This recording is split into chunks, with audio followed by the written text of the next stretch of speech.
Okay, quick response to chadi. Um, so there's no gi hema and gi hema. So in certain systems of folk style, and catch is no gi, and Scottish backhold, Irish collar and elbow, they're no gi. Cornish has a gi, Cornish wrestling, and ring and jacket, and there's various other historical wrestling and medieval wrestling with jackets, Western gi you could call them. So that's that point, that there's within the unarmed HEMA there is both gi and no gi systems, as well as what you could call semi-unarmed, so dagger, knife, simple weapon, stick versus an unarmed, or maybe one weapon and the two people grappling over that. So that's why I say semi-unarmed. So it's like one person unarmed, one person with a weapon, semi-unarmed. So there's stuff there to think about. And this one is just for Ramsey Dewey. So yeah, it's true. Strength versus technique and things like this and all that. I feel like you lose metaphysics and you lose philosophically meaning, and you lose meaning, you lose sight of things, and you can, again, this is more sort of philosophy, but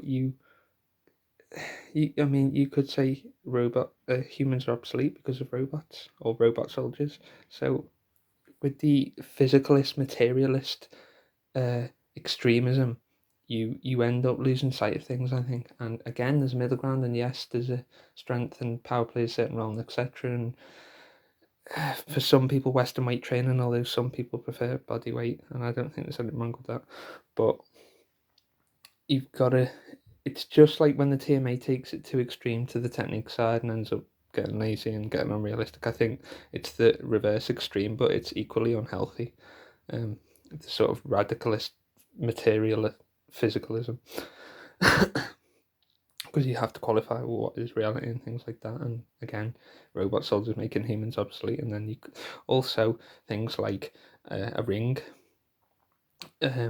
combat ring, hand wraps, Western boxing gloves, or MMA gloves or hybrid gloves, whatever. So in real life, there's not going to be any hand wraps. There's not going to be any gloves. There's not going to be a ring.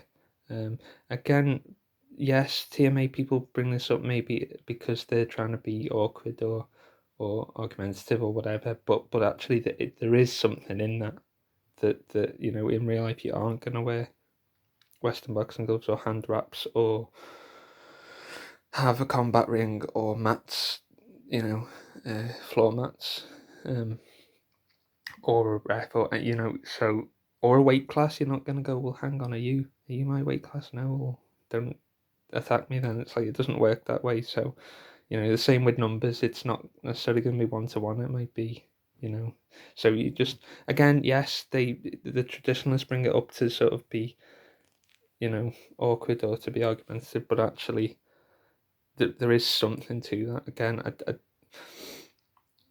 metaphysics, it lose sight. I think that's a lot of what the Eastern philosophy and the Eastern martial arts mindset was. It wasn't so much the physicalist, materialist, it was more the mental toughness and the attitude and the stuff that actually Western sports science is now looking into more from a rationalist angle, but similar.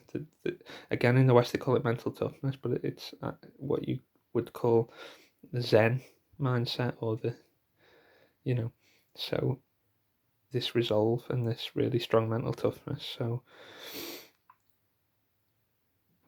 also, to go slightly off point, although it's connected to the Eastern philosophy, is the Hermetic stuff in ancient Egypt and the fact of magnetism, levitation, telekinesis, like telekinetic ability, and maybe telekinetic combat, but things that really have been lost sight of because, and JAW talks about, because of this radicalist, physicalist materialism.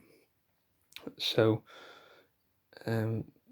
Yeah, I don't think you can combat the TMA people with the same level of like silliness or like just going extreme in the reverse direction. I don't see it really, but hey. Yeah.